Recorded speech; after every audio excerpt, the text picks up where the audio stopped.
Good morning all of student. आज जो बेटा है मैं आपको एमसीक्यू के बारे में क्वेश्चन सॉल्व कराऊंगा। यहाँ पर ऑब्जेक्टिव टाइप के क्वेश्चन हैं, ये बोर्ड एग्जाम में आते हैं। और मैं वरुण सर हूँ और आपको चैनल का नाम तो पता ही हो गया होगा, फिजिक्स का ज्ञान वरुण सर। और एमसीक्यू जो आते हैं यूपी बोर्ड में, तो हम उन क्वेश्चन को आज यहाँ पर सॉल्व कराने जा रहे हैं। जैसे क्वेश्चन फर्स्ट है, what will be the ratio two the charge of electron and mass. यहाँ पर रेशियो पूछ रहा है इलेक्ट्रॉन एंड मास का। भाई जो इलेक्ट्रॉन का चार्ज है और इलेक्ट्रॉन का मास है उसका जो उसने रेशियो पूछ रहा है, तो जो इसका रेशियो आएगा, यदि चार्ज कितना होता है 1.6 इंटू 10⁻⁻19 और इलेक्ट्रॉन का जो मास होता है 9.1 इंटू 10⁻⁻31, तो यहाँ पर उसको डिवाइड कर देंगे, तब हम यहाँ से हमको आंसर प्राप्त होगा 1.77 इंटू 10⁻11 कूलाम पर केजी, यानी E/m। जिसे निकाल लेंगे आगे बेटा। इसके बाद हम बात करते हैं कि SI unit of electrical permeability is, जिसको बेटा हम लोग क्या कहते हैं, एप्सिलॉन नॉट बोलते हैं। परमेबिलिटी क्या बेटा है, एप्सिलॉन नॉट। तो एप्सिलॉन नॉट की बेटा जो वैल्यू होती है, तो जैसे यहाँ पर आपको क्वेश्चन दिया गया बेटा, क्वेश्चन दिया गया है, इसमें 4 ऑप्शन दिए गए हैं। तो एक क्या है, newton metre square coulomb inverse 2। B part है ए मीटर इनवर्स 2। सी क्या बेटा है, N C inverse 1। D beta C square N inverse 1 M inverse 2। यहाँ से बेटा डी जो ऑप्शन है आंसर हो जाएगा सी स्क्वायर एन -1 एम -2।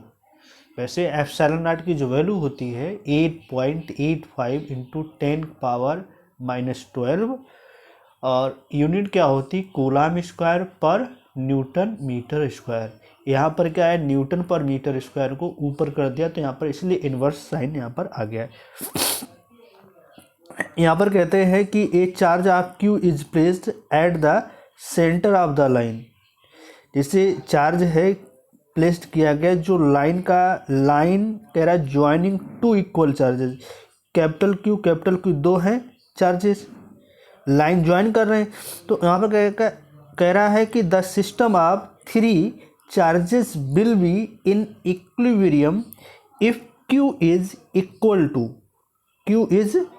टू। मतलब यहाँ पर जो हमने इक्विलिब्रियम में चार्ज हमने क्यू रखा, मतलब दोनों चार्ज के सेंटर पर, तो वो जो स्मॉल क्यू है तो वो कितने के बराबर होगा, तब यहाँ पर जो आपका आंसर आ रहा है -Q/4। अब यहाँ बात करते हैं कि 2 charges of 1 microcoulomb and +4 microcoulomb situated at a distance in air, the ratio of the forces acting on them is। यानी उसने ये कहा है कि 2 चार्जेस दिए गए हैं, उन दोनों चार्जेस का रेशियो क्या है। 2 चार्जेस हैं, अब उन दोनों चार्जेस से जो हमको फोर्स मिलेगा, एक F1 और F2, और जो रखे हुए हैं वो एयर में रखे हुए हैं। तो जैसे फोर्स हमारा क्या होता है कि F = 1/4πε0 Q1 Q2/r²। तो यहाँ पर क्या Q1 Q2 डिस्टेंस भी वही है, तो यहाँ पर F1/F2 दोनों सेम रहेंगे। तो यहाँ पर जो रेशियो निकल के आएगा वो बेटा क्या हो जाएगा, 1:1। जैसे हमने Q1 रखा था 1, Q2 रखा 4/r²। ठीक है, फिर हमने सेकेंड क्या किया कि F2 = 1/4πε0 Q1 Q2/r²। तो Q1 की जगह पर 1 और Q2 की जगह पर 4/r²। तो F1/F2 तो 1/4πε कैंसिल हो जाएगा, फिर यहाँ पर Q1 Q2 वो भी कैंसिल हो जाएगा, r² कैंसिल हो जाएगा। तो इसलिए यहाँ पर F1/F2 क्या मिलेगा, 1:1। अब बात करते हैं कि number of electron present in negative charge of 8 coulomb. अब उन्होंने कहा है कि जो 8 कूलम है तो उसमें नंबर ऑफ इलेक्ट्रॉन कितने प्रेजेंट होंगे। जिसे अब फार्मूला होता है Q is equal to N E. तो एन क्या है बेटा, नंबर ऑफ इलेक्ट्रॉन, तो N is equal to Q upon E. तो Q बेटा कितना है 8, ठीक है, और इसी में हम डिवाइड करेंगे E से। तो E की वैल्यू क्या होती है बेटा 1.6 इंटू 10⁻⁻19। तो 1/1.6 है तो पॉइंट हटाएंगे तो ऊपर 80 हो जाएगा। तो यहाँ पर 16 5 जा 80 होता है। तो वहाँ से कितना हो जाएगा 5 इंटू 10⁻⁻19 क्योंकि अपान में था तो -19 था, ऊपर जाएगा तो प्लस का हो जाएगा। इसके बाद कह रहा है कि a wire of 24 resistance is went in the form of a equilibrium triangle equilateral triangle the effective resistance between two any corner. तो यहाँ पर जैसे बार में दिया है कि 2 वायर हैं वेंट किया गया है, तो यहाँ पर उससे पूछना इफेक्टिव रेजिस्टेंस क्या होगा। तो यहाँ पर इफेक्टिव रेजिस्टेंस जो है 16/3 ओम होगा।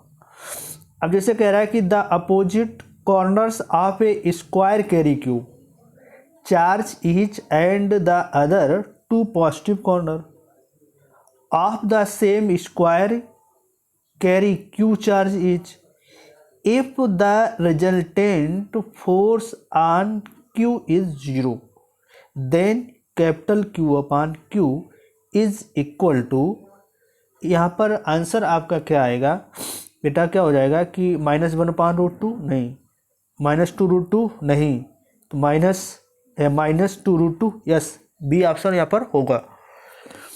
और यहाँ पर -1 और डी, तो यहाँ पर जो आंसर आपका रहेगा -2√2। क्वेश्चन नंबर 8 है the unit of intensity of electric field is. अब कह रहा है कि इंटेंसिटी ऑफ इलेक्ट्रिक फील्ड की यूनिट पूछ रहा है। तो E is equal to F upon Q होता है फार्मूला, तो एफ न्यूटन है, कूलाम सी है, तो न्यूटन पर कूलाम, यानी यहाँ पर ऑप्शन सी सही है आपका।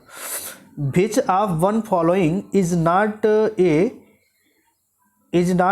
Unit of electric field. इसमें यह कहा गया है कि इलेक्ट्रिक कौन निम्नलिखित में से कौन सा है कि जिसका इलेक्ट्रिक फील्ड मात्रक नहीं है। तो यहाँ पर N/C तो है, वोल्ट पर मीटर भी है, जूल पर कूलाम मीटर भी है, और यहाँ पर जूल पर कूलाम नहीं है। अब यहाँ पर आता है कि SI unit of electric flux. Electric flux की जो यूनिट क्या होती है बेटा, वोल्ट पर मीटर नहीं, न्यूटन पर कूलाम नहीं, newton metre square upon coulomb नहीं, वोल्ट इंटू मीटर, क्या हो जाएगा बेटा यहाँ पर वोल्ट इंटू मीटर। अब कह रहा है कि at which point the intensity of electric field will be proportional to R² among the following. Point charge, electric dipole, infinite plane sheet of charge, nearly charged wire. तो क्या हो जाएगा यहाँ पर बेटा एट विच पॉइंट, क्या हो जाएगा पॉइंट चार्ज। क्या आंसर बेटा है पॉइंट चार्ज।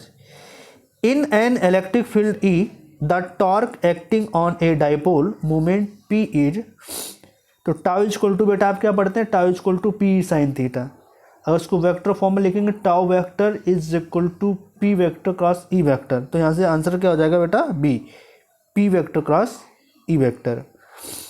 अब कह रहा है कि pure the semi conductor on 0 kelvin temperature is, 0 kelvin temperature पर जो प्योर सेमी कंडक्टर कैसा बिहेव करेगा, एज ए इंसुलेटर बिहेव करेगा।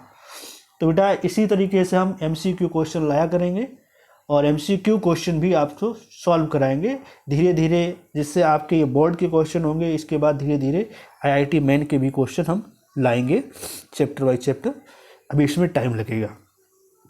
ठीक है बेटा, अब जो है अपनी क्लास को समाप्त करते हैं और आप सभी लोगों को धन्यवाद। और चैनल को लाइक करें, शेयर करें, कमेंट करें और अपने मित्रों को भी शेयर कर दें। और इसी तरीके से हम हर रोज़ आप लोगों से मुलाकात करते रहेंगे यूट्यूब चैनल के माध्यम से। अब मैं अपनी बात को समाप्त करता हूँ।